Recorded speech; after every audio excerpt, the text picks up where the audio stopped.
네, 안녕하세요. 저는 리서치 센터에서 화학, 정유, 태양광 섹터를 담당하고 있는 윤재성이라고 합니다. 발표 시작하도록 하겠습니다. 제가 맡고 있는 섹터가 정유, 화학, 태양광 이렇게 세 섹터고요. 그리고 이 섹터를 전망하는 데 있어서는 에너지 가격이 굉장히 중요합니다. 그래서 에너지 가격에 대한 이야기와 섹터에 대한 이야기를 말씀드리도록 하겠습니다. 우선 결론부터 먼저 말씀드리겠습니다. 2024년 내년도 같은 경우는 에너지 가격의 불확실성이 여전히 존재한다라고 생각을 하고 있고요. 거기다가 수요의 불확실성도 동시에 상존하고 있다라고 생각을 하고 있습니다.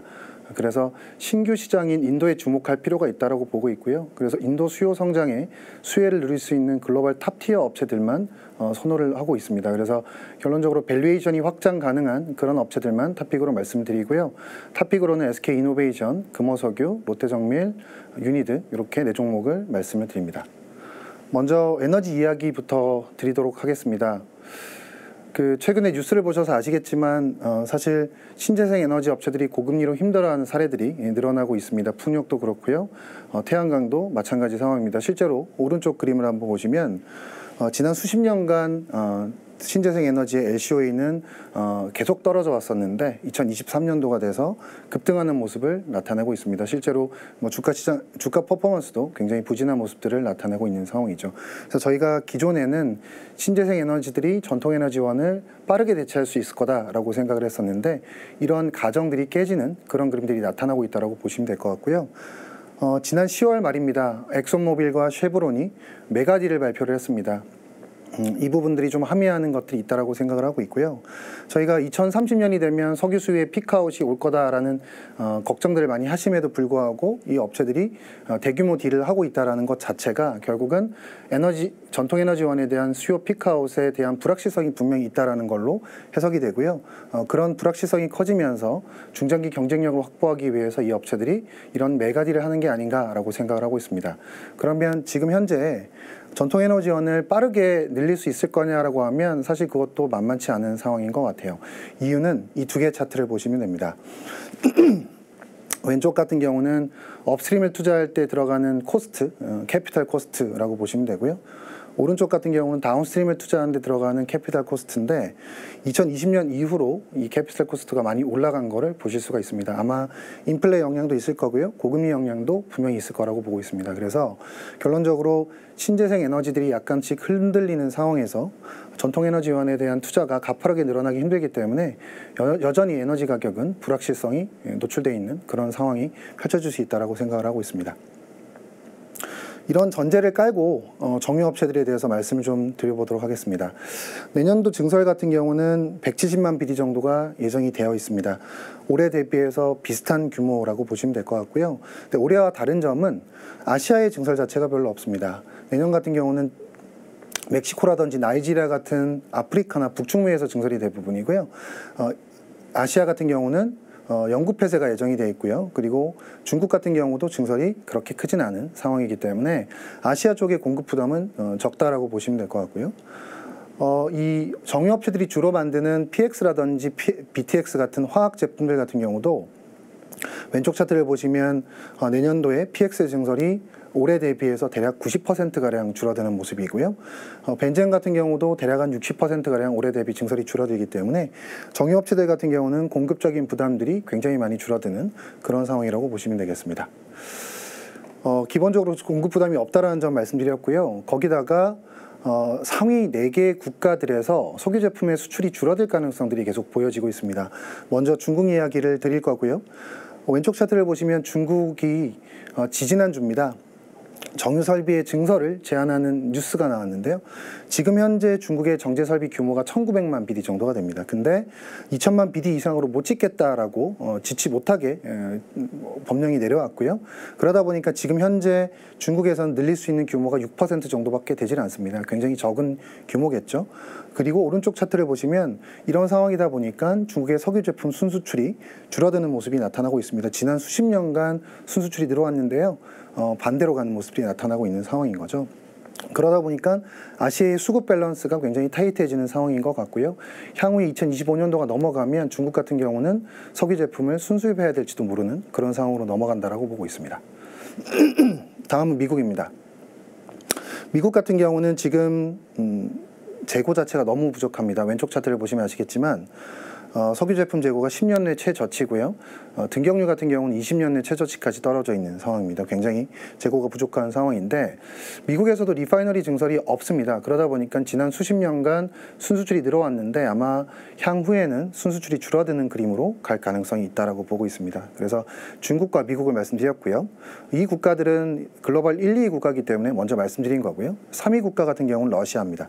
러시아 같은 경우는 아시겠지만 원유에 대해서도 그렇고 석유 제품에 대해서도 상한제를 부여받고 있는 상황이죠. 얼마 전에도 미국에서 이를 위반한 국가들을 조사한다는 얘기도 있었는데요. 이런 상한제 때문에 아마 러시아 같은 경우도 석유 제품 수출량이 줄어들 수밖에 없는 구조가 될 겁니다. 실제로 왼쪽 차트를 보시면 지난 10월 달에 러시아의 석유 제품 수출이 17개월 내 최저치를 기록을 했거든요. 향후에 러시아도 그런 모습이 추세적으로 나타날 수 있다고 생각을 하고 있고요. 다음으로는 인도입니다. 인도가 글로벌 4위 하는 국가거든요. 인도 같은 경우는 수요가 너무 좋은 상황이죠. 사실 지금 정제설비 가동률이 대략 100% 이상에서 돌아가고 있습니다. 그리고 수요가 계속 성장을 하다 보니까 오른쪽 차트에서 보시는 것처럼 인도의 석유 제품 순수출은 추세적으로 줄어드는 그림이 나타나고 있습니다. 아마 내년이나 내후년도가 되면 인도가 석유 제품을 순수입해야 될지도 모르는 그런 상황으로 넘어간다라고 생각을 하고 있습니다. 그래서 제가 지금 4개 국가들을 말씀드렸는데요.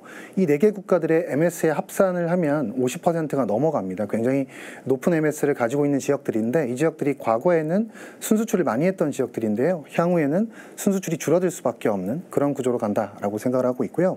그럼 우리나라는 어떠냐라는 건데요. 우리나라 같은 경우는 5위를 하고 있는 국가라고 보시면 됩니다. 지금 현재 가동률이 전기보수 때문에 좀 빠져 있죠. 76% 정도의 가동률을 보이고 있는데 과거의 역사적 가동률을 한번 보시면 대략 90%까지는 충분히 가동률을 올릴 수 있는 여력이 있다라고 생각을 하고 있고요.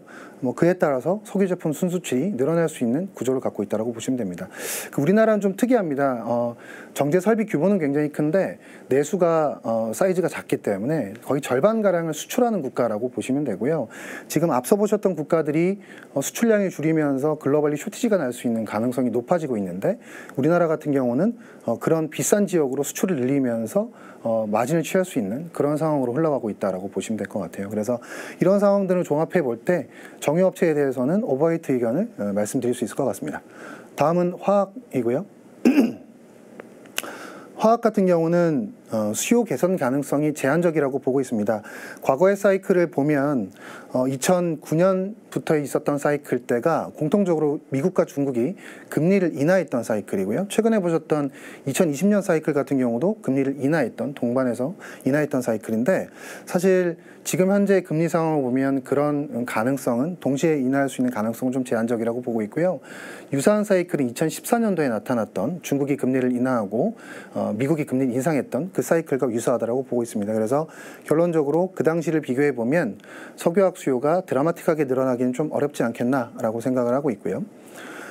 중국이 지금 증설을 많이 하고 있기 때문에 NCC 업체라든지 PDH 업체들은 밸류에이션 트랩에 갇힐 가능성이 있다고 보고 있습니다. 왼쪽 차트 한번 보시면 최근에 예정되어 있는 에틸렌 증설 규모가 계속 늘어나고 있습니다. 26년, 27년도에 원래 예상했던 것보다 많이 늘어나고 있고요.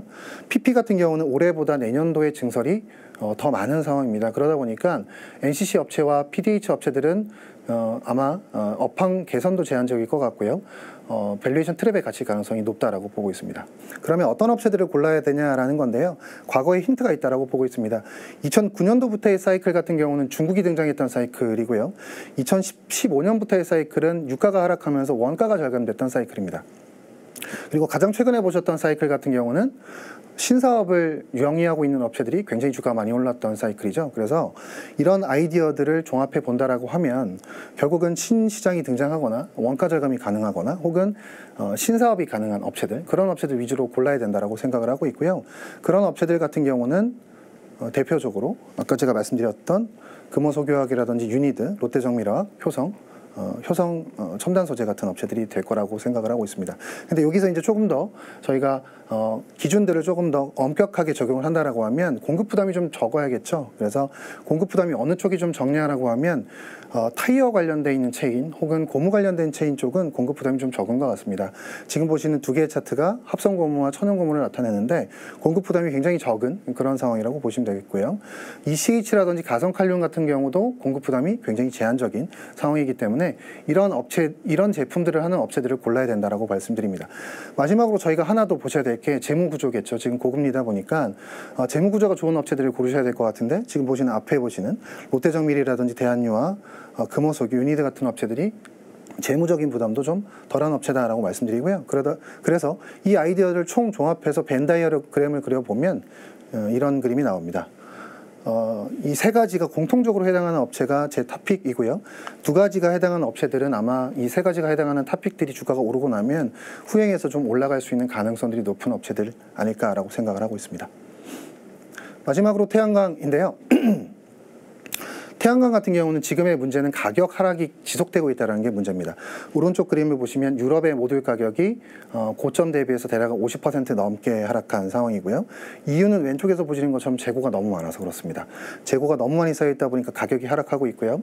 그러다 보니까 플레이어들은 유럽 비중을 줄이고 미국으로 비중을 늘리고 싶어 합니다. 이유는 지금 이 차트를 보시면 아시겠지만 미국의 가격이 훨씬 비싸거든요. 미국 가격은 지금 작년 전쟁 났을 때 대비해서 별로 빠지질 않았습니다. 지금 작년 전쟁 났을 때랑 가격이 유사한 상황이고요. 그래서 유럽 비중을 줄이면서 미국 비중을 늘리다 보니까 아마 미국 쪽으로 물량들이 많이 들어가지 않겠나라고 생각하고 있고, 저는 미국 가격이 지금 작년 전쟁 났을 때와 유사한 가격에 형성되어 있는데 추가적으로 더 하락할 가능성이 있다라고 생각을 하고 있습니다. 그래서 미국의 태양광 가격, 모듈 가격 이 계속 하락하는 국면이 나타날 거라고 보고 있기 때문에 이 하락이 멈추는 시점이 저희가 태양광을 사야 되는 시점이라고 생각을 하고 있는 거죠. 그래서 지금 현재로서는 태양광 업종에 대해서는 보수적인 의견을 말씀드립니다.